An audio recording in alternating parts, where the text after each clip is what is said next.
Hey folks, welcome back. We're on the big barn build and it's a little bit more of the same, but I've also made a bit of progress around the outside, so I'm going to be showing you that later in the video.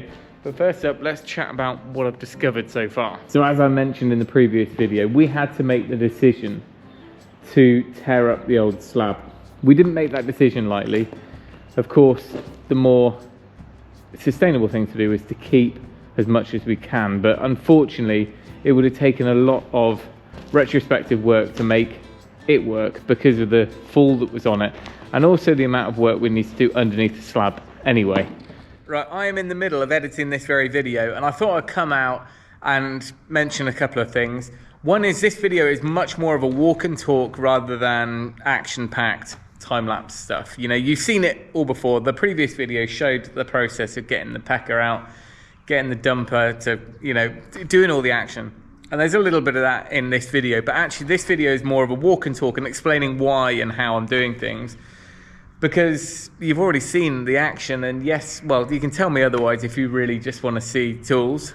And yes, there will be a lot of that during the build. But equally, I want this channel and this project to be more about sharing and learning, because I'm learning, I've never done this before, and explaining the thought processes but basically the process of doing all these stages, because otherwise I'm just showing you grand design stuff, you know, the before, the during, the after, and not actually explaining anything, which is a big downfall of 45-minute episodes of anything on TV. So over the next 2 or 3 years, we can actually, you know, look into things a little bit deeper, and hopefully that will explain to you why things are happening, and also save me hours on end answering comments. So this video is all about that, just sharing the process and what we're doing. You might be able to pick out in the background some of the prep's been happening to the steels, and that'll be a video for next week.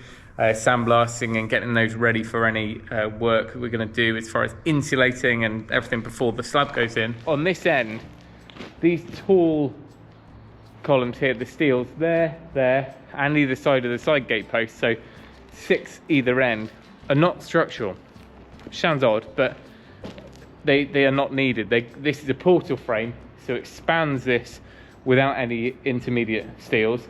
These are simply here to carry these big gates and doors, so they can actually go.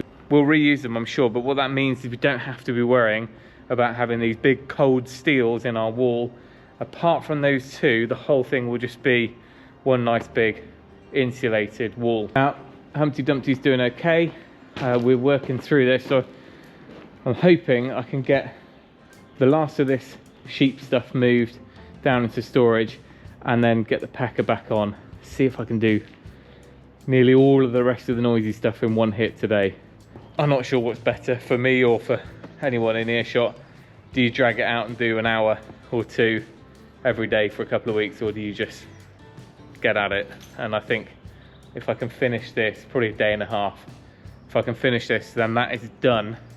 There's really not that much use for the pecker after that, which is good. Everyone will be pleased to know that, because it is noisy, but it's far quicker. Imagine doing this by hand, even with a hydraulic breaker. It's yeah, we're all good.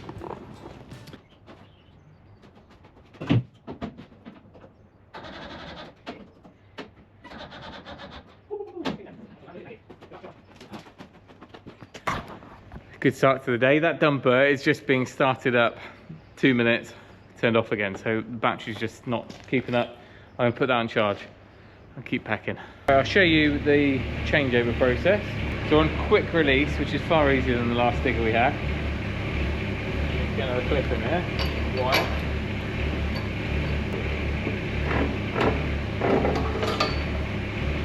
Okay, so we release that, we'll lower that down, get the pecker on, and then connect up the hydraulics.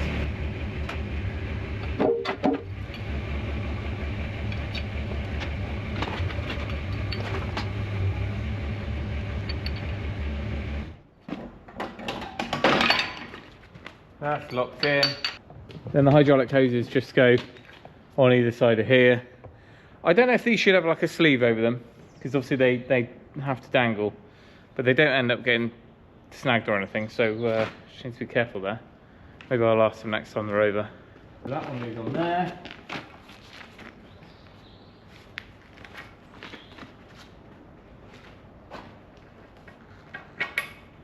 So it really doesn't take too long. My initial thought was just to use the breaker and demolish everything and then use the bucket, but actually you need areas that you've already broken out, ideally to break towards you. It just seems to work better there, so I can put the packer in, break chunks towards me, and I can kind of probably do about 3 meters at a time, and then swap over, get rid of that, and start all over again. The building used to end here. An extra bay was put on, and I know that because the hinge pins are still welded on here, and the brackets, basically everything was just replicated onto that one. Realistically, we wanted to return it back to this. We would have made this a lot smaller if we could have, but the council didn't want any change to the mass of the building. So we couldn't build a smaller house, we had to build it this big. Hence why we tried to reduce our internal area by putting these sort of atriums, patios, a games room or whatever down the end to kind of make it smaller and less cavernous. Anyway, peck on.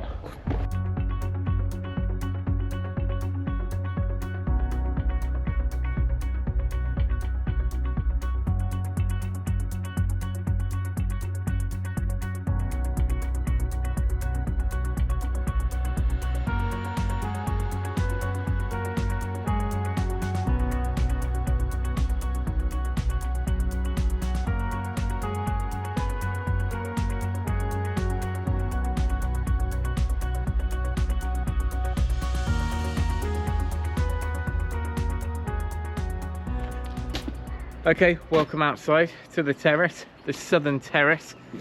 This end here is backfilled, so we've got a retaining wall, backfilled, and then we've got a slab on top of it. It's pretty sound, but we need to dig a footing in here because remember we've got a brick wall to build along here, up to a certain height, basically the bottom of the cladding, same height as the block wall behind me. That will need a footing. It could, I mean, really, it's this height, it could go off a thick slab, but we're going to put a footing in all the way around the outside.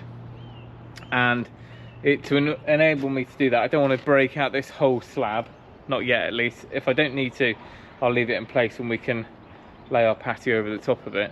But what I do need to do is cut along here so I can just break out a neat footing all the way along. So we've basically got 100mm of insulation and a cavity and brickwork outside of here.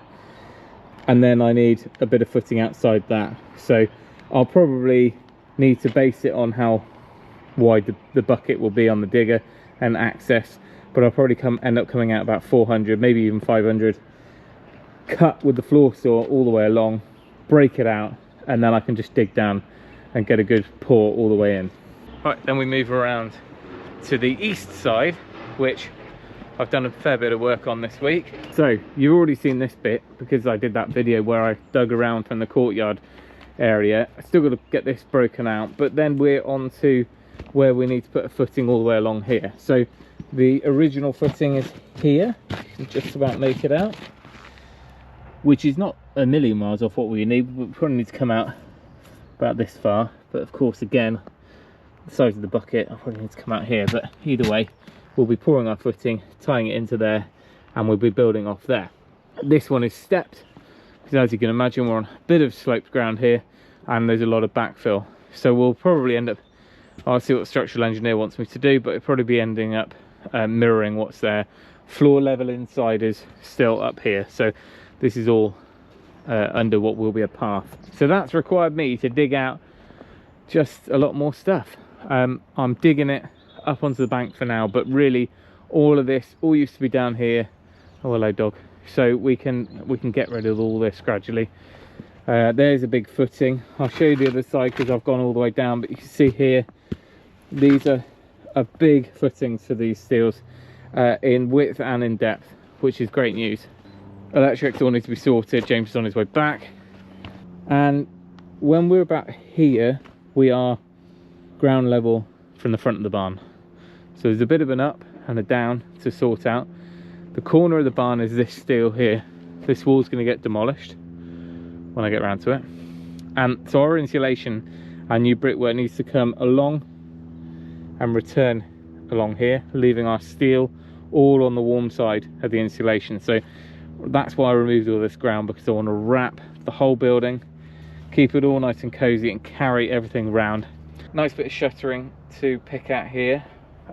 So 3 big railway sleepers, which when we moved here I put this up to stop the kids falling off.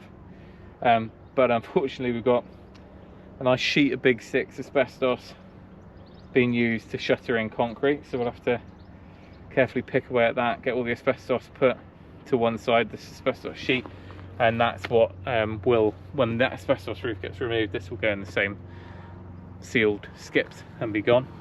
So this is the retaining wall which we can remove, and there's floor or ground level, so we've got this bit to come down as well. Anyway, let me take you around to the lawn on the west side, show you what's going on there. Now it's a bit of a slope, or it was a slope, so you can see the slab there, a bit of the footing, and then it steps down a bit like on the other side. But I wanted to get a good dig in here so I could show the structural engineer on the site visit. Not sure how well this is going to come out on camera, but you've got, I would say, nearly, well, about 800 wide, nearly a metre. I can't tell how far it goes in there. And this goes down. I haven't hit the bottom of the concrete yet, but it's basically getting on for, I guess, nearly a cubic metre of concrete around this post, maybe a bit less. But it's really deep, substantial, and it was good to discover that. And then on top of that, there's a slab and a bit of footing for this block wall. So I will be carrying a footing probably similar depth to this, dig that all the way along there, which will, the concrete will get poured in. It'll probably be tied into whatever footing is between these post footings. I'm not quite sure the depth of the bit of footing that's underneath these blocks. It might not be deep at all. Sometimes these are just laid on the edge of the slab. These ones, because of the sloped ground, they do go down further. So there we go. It's kind of a, I don't know, a week of discoveries, because we're unpicking, we're removing and peeling back all the layers before we can actually start bringing stuff in. Concrete wise, there were a few questions in the previous video, what are we doing with the crushed concrete? My initial thought was, well, we'll get it crushed, we'll put it back in to get the levels right.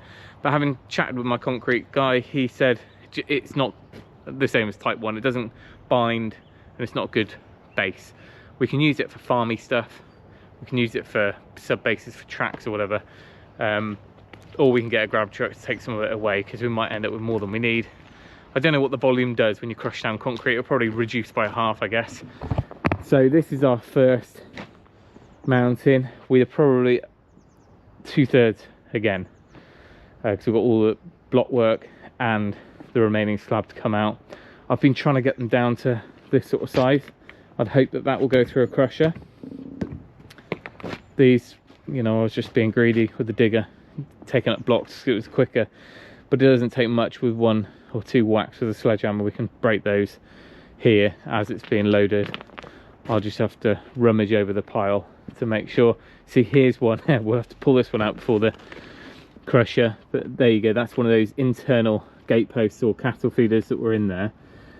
So they would have been hidden underneath our floor. Probably not the end of the world, but it's good to know that nothing's concealed under the slab now. And it's very hard to quantify how many tons is here, but I've probably done 20 dumper loads already. It's a 4-ton dumper, who knows, getting on for 100 tons there at least, I think. As we start working through the design process with our structural engineer, we've got a passive house consultant doing some PHPP stuff, which again we can go into more like details and a whole different level of discussion on that, but that's basically helping to model the whole house thermally for overheating, heating demands, and just knowing how efficient it's going to be, and down to the fact that we know what we're going to build, the size, the volume, which way it faces. There's a certain amount, well, a lot of modelling that can be done on a computer, which is far beyond anything I understand, but we've got a great guy who's working on that. So once we've got all that information, there'll be a load more to share. But what I wanted to say is that this whole process, we'll be sharing stuff in our YouTube videos, but there is another place where we'll be sharing a whole kind of another level of detail, I guess, which is over on our Patreon page.